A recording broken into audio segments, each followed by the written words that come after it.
I'm your local ROQ Tech. I'm here to show you how easy it is to fold a hoodie. Let's go. When I lay down my hoodie, I have to make sure that my neckline is actually facing down. So upon loading, drop, bring it forward, pull my hoodie, twist it and make it slim so it fits between the body bars. I have a half a second on my sleeves, half a second on my body, and I also have half a second on the final fold, which is our middle fold.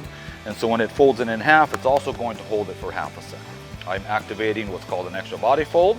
I go to middle fold and I hit inverted. We send it through. We have our sleeve fold tucked all the way outside. Ensure that we have enough material so when we strike it here with half a second, an additional body fold, it stays nice and flat. And